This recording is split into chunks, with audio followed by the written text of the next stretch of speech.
नमस्कार दर्शकों, बिहार थिएटर कार्यक्रम में आप सबका बहुत बहुत स्वागत है। मैं प्रियरंजन भारती एक जानी मानी हस्ती के साथ यहाँ आपसे मुखातिब हो। आज इस कार्यक्रम में हम आपको मिलवाएंगे थिएटर जगत के एक मशहूर नाम, एक शख्सियत तनवीर अख्तर जी से। रंगमंच जगत के जाने माने एक ऐसे चेहरे से आपसे मुलाकात करवाऊंगा। स्वागत है तनवीर जी आपका बहुत बहुत। ये बताएं कि अभी के दौर में खास करके बिहार रंगमंच कहाँ खड़ा है और क्या क्या प्रस्तुतियाँ ऐसी है जो देश भर में दुनिया में चर्चा के काबिल है। जो सवाल आपने अभी पूछा कि बिहार रंगमंच कहाँ खड़ा है, तो ये सवाल बड़ा लंबा जवाब है इसका, लेकिन फिर भी मैं कोशिश करूँगा कि इसका जवाब संक्षेप में दे सकूँ। और इसमें सबसे बड़ा डर है कि कुछ नाम जब छूट जाता है तो हमारे कई मित्र नाराज़ हो जाएंगे कि भाई उनका नाम छूट गया। तो मैं पहले ही माफ़ी मांग लेता हूँ उसके लिए, क्योंकि आदमी शायद नाम उस वक्त जहन में ना रहे।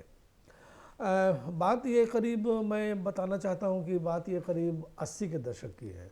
80 के दशक के पहले पटना का रंगमंच या पूरे बिहार का रंगमंच, खासतौर से आधुनिक रंगमंच, दिल्ली से बहुत प्रभावित था। दिल्ली में मंचित होने वाले नाटक ज़्यादातर यहाँ हुआ करते थे, और दिल्ली में अगर महाभोज हो रहा है, दिल्ली में आधे अधूरे हो रहा है, कई तरह के नाटक हो रहे हैं, तो उसका एक असर था और वो उससे सीख भी रहे थे लोग। और उसमें कला संगम जैसी संस्थाएं काम कर रही थी, अंकुर जैसी संस्थाएं काम कर रही थी, माध्यम कर रही थी, इप्टा कर रही थी, कई संस्थाएं कर रही थी जो इसी तरह का काम कर रही थी, और अपने स्तर पर सब लोग बेहतर काम कर रहे थे। सतीश जी एक महत्वपूर्ण नाम है, किरणकांत वर्मा एक महत्वपूर्ण नाम है, परवेज़ अख्तर साहब का एक महत्वपूर्ण नाम है उस वक्त के दौर का। लेकिन उस वक्त पहचान नहीं बनती थी, क्योंकि यहाँ पर राष्ट्रीय समारोह भी हुए, बाहर से रंगकर्मी भी आते थे। उसमें बीवी कारंत का मैं उल्लेख करना चाहूँगा। बाबा कारंत जब यहाँ के नाटकों को देखते थे तो बोले कि ये नाटक तो तुम्हारे दिल्ली से कैसे अच्छा हो सकता है। दिल्ली वालों के पास साधन है, दिल्ली वालों के पास पेशेवर नाटक करने वाले लोग हैं, तुम्हारे पास पेशेवर अभिनेता नहीं है, तो तुम लोग दूसरे तरह का नाटक सोचो जो बिहार का हो। मेरे ख्याल से ये बात लोगों को लगी, और यही सवाल एक ये इप्टा के साथी रहे हैं ललित किशोर सिन्हा ने भी सवाल उठाया था कि हम दिल्ली की नकल करते हैं, हमें चाहिए अपना मौलिक नाटक बिहार का हो। इसके बाद इस दिशा में काम हुआ, और एक महत्वपूर्ण काम कला संगम ने जो प्रारंभ किया वो विदेशिया, भिखारी ठाकुर का एक नाटक है विदेशिया, लेकिन एक आधुनिक तरीके से भिखारी ठाकुर की स्टाइल क्या थे, राइटिंग का क्या स्टाइल था, इसको आपको हृषिकेश सुलभ जी ने बहुत सुंदर तरीके से अमली नाटक बनाया, अमली नाटक लिखा, और जिसको डायरेक्ट सतीश जी ने किया, कला संगम उसको प्रस्तुत किया था कला संगम ने। और इसने एक पहली बार बिहार की कथावस्तु, बिहार का शिल्प, बिहार का नाटककार करने वाले बिहार के सारे लोग, और उसने एक अपनी पहचान बनाई। इसने एक दरवाज़ा खोला बिहार के रंगमंच का, दृष्टि खोली। और इस कड़ी में दूसरा नाम अविनाश चंद्र मिश्र का आता है, जिन्होंने मुक्ति पर्व नाटक जैसा लिखा, जो कि सामा चकेवा जो फोकलोर था आपको मिथिलांचल का, उसको आधार बना के लिखा। और दूसरा जावेद अख्तर ने एक नाटक लिखा दूर देश की कथा। वो बिहार के जो लोक तत्व थे, लोग जो शैलियां हैं, उसमें काम करने का जो अभिनय की पद्धति है, उसको ध्यान में रख के एक आधुनिक विषय को लेकर के, आधुनिक मर्म को लेकर के नाटक लिखा, जिसका डायरेक्शन परवेज़ साहब ने किया था, परवेज़ अख्तर साहब ने किया, और प्रस्तुति इप्टा की थी। तो इन नाटकों ने एक पूरी दिशा बदल दी, हिंदी रंगमंच की दिशा बदल दी, और इसने एक अपना स्थान बनाया, क्योंकि ये सारे नाटक राष्ट्रीय स्तर के समारोह में गए और देश में भ्रमण किया इन तीनों नाटकों ने, चारों नाटकों ने, और इसने बिहार की एक ख़ास पहचान बनाई।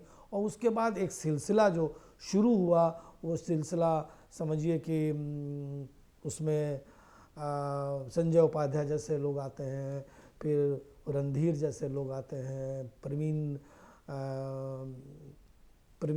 गुंजन आते हैं, फिर और कई लोग हैं, नाम मैंने पहले ही माफ़ी मांग लिया, कई लोगों का नाम छूट रहा है क्योंकि ये छोटा सा इंटरव्यू है। तो ये है, और आज भी जिस शिद्दत के साथ नए लड़के जो कि ट्रेंड नहीं भी हैं, उनमें से भी कई साथी हैं जो कि अच्छा काम कर रहे हैं। और बिहार रंगमंच निश्चित रूप से हम लोगों को बहुत आशा है इससे और आगे जाएगा बिहार रंगमंच। तनवीर साहब, आपने बड़ी अच्छी बात बताई। आप तनवीर अख्तर, परवेज अख्तर, जावेद अख्तर, ये नाम रंगमंच के लिए नया नहीं है। मुझे लगता है कि जैसे बिहार के योगदान की बात हो रही है, तो आपके परिवार के योगदान को भी अछूता नहीं समझा जा सकता है रंगमंच की दुनिया में। तो रंगमंच की दुनिया में और रंगमंच के कलाकारों को खड़ा करने और उसको नए प्रोडक्ट्स देने में, नई प्रस्तुतियां देने में आपने भी बहुत बड़ी भूमिका निभाई है। लगभग मुझे लगता है कि 35 साल का कैरियर आपका है। आपने एक से एक प्रस्तुति दी। आपकी जुबानी ही हम अपने दर्शकों को सुनवाएंगे कि आपने किन किन खास चीज़ों को प्रस्तुत करके एक नया कीर्तिमान जोड़ा है। जैसे जिन जिन हस्तियों के नाटक की प्रस्तुतियां आपने की, उसके बारे में भी थोड़ा हमें दर्शकों को बताएं। तो ये एक्चुअली सही मानों में यहाँ के साथियों का, यहाँ के काम करने वाले लोगों का, बिहार के लोगों का ये प्यार है। और उनके बिना प्यार के, उनके बिना सहयोग के, और मैं कहूँ कि कई दफ़ा मार्गदर्शक के रूप में भी यहाँ के लोग खड़े रहे हम लोग के साथ, हम लोग के पीठ पर। तो इस वजह से हम कुछ पटना रंगमंच या बिहार रंगमंच में हम लोग कुछ कर पाए हैं, कुछ दे पाए हैं। अब वो कितना दे पाए हैं वो तो आने वाला समय बताएगा, और लोग बताएंगे कि हमने बिहार रंगमंच के लिए क्या किया है। लेकिन दूसरा जो सवाल आपका था कि ये काम कहाँ से कैसे शुरू हुआ, तो ये सही है कि हम लोग तीनों भाई, इतना ही बड़ा कमरा होता होगा, 3 चौकियाँ रहती, तीनों उसी में सोते थे, हम लोग सोते रहे हैं। अब तो सब अलग अलग हम लोग हैं, बच्चे हैं हम लोग के। तो वो सारा कुछ जो है वो पूरी खिचड़ी बनती थी वहीं बैठ कर के, क्या होना है, क्या करना है। आपस में बहस भी हम लोग बहुत करते थे। 3 भाई हैं, लेकिन सहमति किसी काम को लेकर के बनाना बड़ा मुश्किल था। तीनों के 3 विचार होते थे, तीनों 3 तरह से चीज़ों को सोचने के आदी रहे हैं, और अपना अपना एरिया जोन भी रहा है। जावेद का जोन अभिनय का रहा है, निर्देशन का जोन परवेज साहब का रहा है। मेरा जोन अभिनय निर्देशन के साथ साथ एक रंगमंच प्रबंधन का भी रहा है, क्योंकि मेरा मानना है कि रंगमंच के प्रबंध के बिना, मैनेजमेंट के बिना कोई भी नाटक प्रस्तुत नहीं किया जा सकता। उसके लिए एक मैनेजमेंट चाहिए, उसके लिए एक फिनेंशियल रिसोर्स होता है, दूसरा ह्यूमन रिसोर्स होता है। इसको कैसे मिलाएंगे, कैसे करेंगे, ये एक बड़ा विषय है। और मेरे ख्याल से आने वाले दिनों में थिएटर को थिएटर मैनेजमेंट के बारे में भी सोचना चाहिए, मतलब रंगमंच प्रबंधन के बारे में। तो इस तरह से हम लोग धीरे धीरे काम करते हुए आगे बढ़े, सोचते हुए, और अपने अपने पसंद का नाटक भी हम लोगों ने करना शुरू किया। और ये बचपन से ही हम लोग तीनों भाई साथ रहे। तीनों भाई, चाहे वो घर के बरामदे में नाटक करना हो, चाहे रामलीला देख करके कुछ नकल करना हो, ये सारी चीज़ें करते हुए हम लोग बड़े हुए, और धीरे धीरे गंभीर रंगमंच की ओर हम लोगों ने कदम बढ़ाया। और इसमें सबसे पहले सब ये कुछ चीज़ें मेरे साथ तो मतलब एकाएक हुई, मतलब ये कोई तय नहीं था कि ऐसा होगा ही। लेकिन डायरेक्शन में मेरी कोई बहुत ऐसी रुचि नहीं थी कि मैं डायरेक्शन करूँगा, बस नाटक कर रहा था, रंगमंच से जुड़ा। लेकिन जिन साथी को, वरिष्ठ साथी को नाटक डायरेक्ट करना था, वो पिछले महीने भर से नहीं आ रहे थे। संयोग से जो ग्रुप काम कर रहा था उसमें मैं 1-2 साल बड़ा था उम्र में, तो सब साथियों की राय हुई कि नाटक को डायरेक्ट आप ही कीजिए। तो ये मेरे लिए थोड़ा सा कठिन काम हो गया, और तब मैंने निर्देशन जो कुछ भी देखा समझा उसके अनुसार काम करना शुरू किया। धीरे धीरे वो मंथन नाटक बसंत जी का लिखा हुआ, बसंत कुमार एक हम लोग के सीनियर अभिनेता रहे हैं पटना रंगमंच के, वो अब हम लोगों के बीच नहीं है। तो हम लोग मतलब उसको उससे शुरू किए और वो जो सिलसिला शुरू हुआ तो उसके बाद कई भीष्म साहनी का नाटक है, कबीरा खड़ा बाजार है, रक्त कल्याण है, पोस्टर जैसा नाटक है, भूमा जैसा। खुले आसमान में जब नुक्कड़ नाटक की बात आई तो खुले आसमान में नाटक कैसे हो, इस पर हम लोगों ने विचार किया। नुक्कड़ नाटक मतलब नाटक मैदान में हो तो नाटक की तरह हो, उस सिलसिले में भूमा जैसा नाटक है, जुलूस जैसा नाटक है, मुझे कहाँ ले आए हो कोलंबस जैसा नाटक है, अंधों का हाथी जैसा नाटक भी हम लोगों ने खुले में किया। तो एक तरह तरह का प्रयोग किए। और उसके बाद जो मुझे जो सबसे ज़्यादा काम करने में जो मज़ा आया और नए दृष्टि से भिखारी ठाकुर को एक नए विज़न के साथ हमने देखने की कोशिश की। क्योंकि भिखारी ठाकुर को लेकर के जो अब तक मैं देखता आ रहा हूँ या समझाऊँ मैंने, वो ये कि भिखारी ठाकुर को लोक कलाकार, लोक शैली ये लगातार का पहचान भिखारी ठाकुर हैं, लेकिन भिखारी ठाकुर को सिर्फ मैं लोक कलाकार मानने के लिए तैयार नहीं हूँ। क्योंकि भिखारी ठाकुर एक पेशेवर रंगमंच करते थे, उनकी अपनी रेperटरी थी, उनका अपना एक तरीक़ा था काम करने का, और वो बजाते 3 महीना प्रैक्टिस करते थे, 3-4 नाटक करते थे और वो लगातार करते थे। वो उनके सारे नाटक अलग अलग विषय पर थे। तब मुझे लगता है कि जिस तरह से ब्रेख्त का एक स्टाइल था काम करने का, शेक्सपियर का एक स्टाइल था लिखने का, उसी तरह से भिखारी ठाकुर का भी एक स्टाइल था काम करने का। तो भिखारी ठाकुर स्टाइल में नाटक करने का हमको मन किया। तो भिखारी ठाकुर के ही नाटकों को लेकर के विदेशिया और गबर घिचोर को हम लोगों ने फ्यूज़न किया, मिलाकर एक मुकम्मल नाटक बनाया, और वो करने में मुझे काफ़ी मज़ा आया। और उसने भी मुझको लगता है कि भिखारी ठाकुर के नए आयाम को खोलने में मदद दी होगी। तनवीर जी, बड़ी अच्छी बात आपने बताई। अब एक और सवाल उठता है कि अभी पटना से बाहर बिहार के दूसरे हिस्सों में रंगमंच की जो प्रस्तुतियां हैं, जैसे नाटक खेले जा रहे हैं, जैसे कलाकार अपनी प्रस्तुति दे रहे हैं, और कलाकारों में कितनी समझ है रंगमंच पर अपनी प्रस्तुति देने की, और जो प्रबंधन है उसमें कितनी कमी है, इसके बारे में भी थोड़ा दर्शक जानना चाहते हैं कि पटना ही फोकस में क्यों रहे। बिहार की माटी हमेशा ऊर्जास्वित रही है और हर तरह के क्षेत्र में रंगमंच में भी इसने बहुत अच्छे लोग पैदा किए और बहुत अच्छी अच्छी प्रस्तुतियां दी। तो वहाँ जो पिछड़ापन है, जो कमी है, वो कैसे देख रहे हैं और उसे कैसे पूरा होना चाहिए, क्या चाहिए, बताएं। अभी जो सवाल आपने किया तो उसको मैं देखता हूँ दो हिस्से में बांट कर हम लोग थोड़ा पहले समझने की कोशिश करें। एक तो बिहार में कई भाषाएं हैं, मतलब बोली के स्तर पर भी, भाषा के स्तर पर भी, मतलब भाषाई स्तर पर कई जोन हैं, कई क्षेत्र हैं। तो एक तो भोजपुर का इलाका है, मिथिला का इलाका है, अंगिका का इलाका है, मगही इलाका है, वज्जिका का इलाका है। ये सब एक इलाके हैं जहाँ पर अपनी अपनी बोली बोली जाती है। तो जैसे उदाहरण लें, जैसे भोजपुर का इलाका है तो एक भोजपुर का इलाका बहुत बड़ा है, मिथिला का इलाका बहुत बड़ा है, अंगिका का इलाका, मगही का इलाका। इन जगह पर जो आप जब रूरल इलाके में जाएंगे, ग्रामीण क्षेत्र में जाएंगे, तो वहाँ जिस तरह से काम हो रहा है उसको थोड़ा इस नज़रिए से भी देखा जाना चाहिए कि भाषाई स्तर पर क्या काम हो रहा है। तो आज से काफ़ी दिन पहले, काफ़ी वर्ष पहले, 30-40 साल पुरानी बात मैं बता रहा हूँ कि उस वक्त आरा एक अच्छा सेंटर होता था। भोजपुर में आरा एक महत्वपूर्ण सेंटर होता था जहाँ हिंदी में भी और भोजपुरी में भी अच्छे नाटक किए गए हैं। उसी तरह से बेगूसराय भी एक अच्छा सेंटर हुआ करता है, आज भी है, पहले भी था। बेगूसराय बहुत फर्टाइल जगह, बहुत उर्वरक ज़मीन है वो, मतलब काफ़ी वहाँ संभावना है। भागलपुर भी उसका एक केंद्र रहा है। तो मोटा मोटी अगर देखें तो जो दिखलाई देने वाला केंद्र होता तो सब जगह नाटक है। ग्रामीण क्षेत्र में दशहरा में, सरस्वती पूजा हो, कोई भी पूजा हो, उसमें ग्रामीण लोग मिलकर इकट्ठा होकर नाटक करते हैं।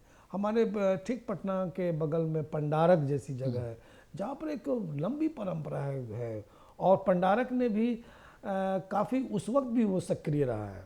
तो लेकिन धीरे धीरे आप देखिएगा कि कुछ चीज़ें जैसे जैसे बदली हैं, आरा में वो सेंटर अब समाप्त जैसा हो गया आज के डेट में। आरा में उतनी सक्रियता नहीं है। गांव के स्तर पर कुछ छुटपुट मंडलियां होंगी, काम करती होंगी वो लोग। भागलपुर में भी वो चीज़ नहीं अभी है। भागलपुर अभी भी प्रयास कर रहा है कि फिर से अपने उस पुराने दौर को हम वापस लाएं, लेकिन बेगूसराय में काफ़ी मजबूत है।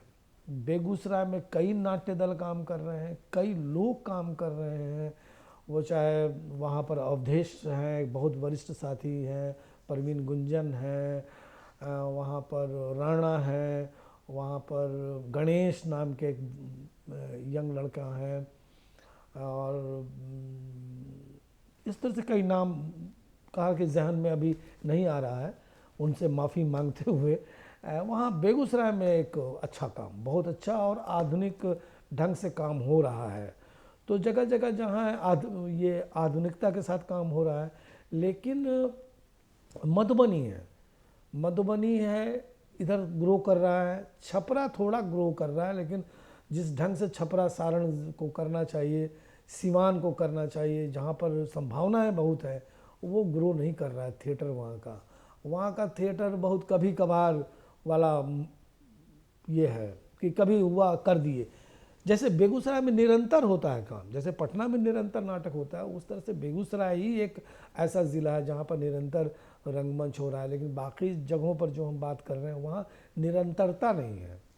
तो निरंतरता नहीं है, इसके पीछे के कई कारण हैं। वहाँ जो लोग काम कर रहे हैं, मुझे लगता है कि एक तो स्थानीयता पर ज़्यादा जोर देना चाहिए। वो अब हिंदी के नाटकों को करने के लिए एक अलग तरह की मेहनत खोजते हैं। अब मतलब अलग तरह का उसमें मेहनत करना पड़ता है आपको है। जैसे भाषा को लेकर के ही परेशानी होती है। मैं गाँव में मैं काम करने जाता हूँ या करता हूँ, तो आप अगर अब उनको हिंदी ठीक कराने लग जाइएगा तो शायद वर्षों लग जाए, हिंदी ठीक नहीं होगी उनकी। तो ये सोचना पड़ेगा कि हम कैसे कम्युनिकेट करें। एक्टर अच्छे हैं, वो अभिनेता अच्छे हैं, लेकिन अब आप ऐसा नाटक लेकर के उनके पास जा रहे हैं जहाँ पर हिंदी उनको साफ साफ बोलनी है, लेकिन वो बोल नहीं सकते हैं, क्योंकि उनके हिंदी पर भोजपुरी का असर है, उनकी हिंदी पर मैथिली का असर है, उनकी हिंदी पर मगही का असर है। तो आपको रास्ता निकालना होगा। जो डायरेक्टर है या जो लोग काम कर रहे हैं, उनको इस बात को सोचना होगा कि किस तरह से हम वो स्क्रिप्ट डेवलप करें कि वो लोग आसानी से सीख सकें। तो इस दिशा में कुछ काम मैंने कुछ स्क्रिप्ट पर भी हम लोगों ने काम किया, जहाँ ये गुंजाइश है कि हिंदी के नाटकों में जो डिमांड है पब्लिक की, जनता मांगती है कि जब इस तरह का नाटक है तो भाई उच्चारण भी बहुत सही होना चाहिए, साफ साफ होना चाहिए, उसकी ध्वनि जो होती है हिंदी की वो आना चाहिए। लेकिन वो आ नहीं सकता है। हम छपरा के भोजपुर बेस लोगों के साथ काम करेंगे तो आ ही नहीं सकता। उनके साथ हम अगर अंधा युग करेंगे तो शायद हम 2 साल तक प्रैक्टिस करें तो भी हम उनके भोजपुरी उसको ख़त्म नहीं कर सकते। तो बेहतर है कि हम अंधा युग उनके साथ ना करें, बल्कि वैसा नाटक करें जो वो और बेहतर कर सकते हैं। जैसे एक नाटक है शाहिद अनवर का सुपना का सपना, तो एक आम जिंदगी से जुड़ी हुई कहानी है, एक गांव की कहानी है, और उसमें भाई आप पूरा इस्तेमाल कीजिए तो वो दिल्ली में भी अप्रिशिएट लोग करेंगे। दिल्ली वाले लोग भी नहीं बोलेंगे कि भाई आपका उच्चारण खराब है, क्योंकि वो नाटक की पृष्ठभूमि ही आपने वैसी बनाई है जहाँ पर लोग वैसे ही बोलते हैं। तो ये सच्चाई है कि भोजपुर के इलाके के लोग, तो मेरे ख्याल से हमारे आसपास अगर हमको बिहार में और मुकम्मल एक अच्छा रंगमंच डेवलप करना है तो मुझको लगता है कि इस ओर हमको ख़ास तौर से ध्यान देना होगा। लेकिन संभावनाएं बहुत है और मुझको लगता है कि इसमें जो वरिष्ठ लोग हैं उनको थोड़ी पहलकदमी करनी चाहिए। उस स्तर पर जाकर के इंटरैक्ट हम लोग करें और वहाँ टीमों को मदद करें। अगर पटना के लोग अगर इस दिशा में काम करते हैं तो बिहार का रंगमंच कई केंद्र यहाँ पर बन सकता है। आने वाले दौर में मुझे लगता है कि जो नई पीढ़ी के लोग हैं वो उनको काफ़ी कुछ सीखना है। और क्या मानते हैं आप, उनके लिए क्या सीखने योग्य है, क्या उन्हें करना चाहिए, क्या आप किस रूप में देखते हैं, क्या संदेश देना चाहेंगे आप उनके लिए? आज के नौजवान खुद इस चीज़ को देख रहे हैं और अच्छा कर रहे हैं हमारे साथी, लेकिन मुझको सिर्फ अभी नौजवान जितने भी साथी काम कर रहे हैं, मुझको एक बात आज कहने का मन कर रहा है। कई हमारे मित्र नौजवान जब मिलते हैं तो वो शिकायत करते हैं कि वरिष्ठ लोग हम लोग के लिए कुछ नहीं करते। प्रायः शिकायत होती है उनकी कि वरिष्ठ लोग कुछ नहीं करते हैं। मैं उनको जवाब भी देता हूँ, समझाता भी हूँ। हम लोग अपनी बात बताते हैं। हम लोग के जब हम लोगों ने काम शुरू किया उन लोगों की उम्र में तो कई वरिष्ठ लोग थे, और जिस वक्त हम लोग काम शुरू किए थे तो एक जो कहते हैं ना, एक ज़बरदस्त कंपटीशन था। कंपटीशन जिसको कहते हैं, बिल्कुल वो अगर उसने ऐसा किया ग्रुप ने तो दूसरा ग्रुप दूसरी स्क्रिप्ट लेकर के वसी ताकत के साथ आता था। लेकिन हम लोग किसी को कटघरे में नहीं खड़ा करते थे कभी भी। महाभारत में जैसे एक चरित्र है एकलव्य का, जो सीखता है छुप करके सिखलाते हैं गुरु द्रोणाचार्य, उनसे वो सीखता है। हम लोग के दौर में ज़्यादातर लोग ऐसे ही थे, नौजवान साथी, जो अपने वरिष्ठ लोगों का नाटक कभी भी नहीं छोड़ते थे, बल्कि चाहे नाटक को कैसा भी हो, पसंद आ रहा हो नहीं आ रहा हो, ये विषय नहीं होता था। विषय होता था कि हम उनको देखेंगे, उनके काम के तरीके को महीन से बारीकी से देख रहे हैं। हम बारीकी से देख रहे हैं कि अगर अशोक जी उस वक्त लाइट करते थे तो वो कैसे लाइट कर रहे हैं, कौन सी बत्ती कब जल रही है और क्यों बुझ रही, इसका उत्तर खुद खोजते थे हम लोग। लेकिन पूछने नहीं जाते थे हम लोग, और ना शिकायत कभी करते थे। तो मुझको लगता है थिएटर देखकर सीखने वाली भी चीज़ है। देखकर और करके, आप करेंगे, गलती करेंगे, फिर उसको करेक्शन करेंगे। लेकिन आप अगर ये सोचें कि जैसे हम कुछ काम करें तो बिल्कुल फायर हो जाना चाहिए, बिल्कुल कोई आग लग जाए पहले काम में, ऐसा काम नहीं होता है। काम जब हम करते हैं तो काम में गिरते भी हैं और कई चीज़ें अच्छी नहीं भी होती हैं, तो उसकी चिंता नहीं करनी है। काम पर अगर हम फोकस करेंगे तो काम अच्छा होगा, तो आपको खुद समझ में आएगा कि हमारा काम अच्छा हो रहा है। काम अगर गड़बड़ भी हो गई तो कोई बात नहीं है। फेल तो ज़िंदगी तो उतार चढ़ाव, जिस तरह से ज़िंदगी में ऊपर नीचे लगा हुआ है, दुख है सुख है, रात है दिन है, उसी तरह आपके रचनात्मक कार्यों में भी ये उतार चढ़ाव लगा रहेगा।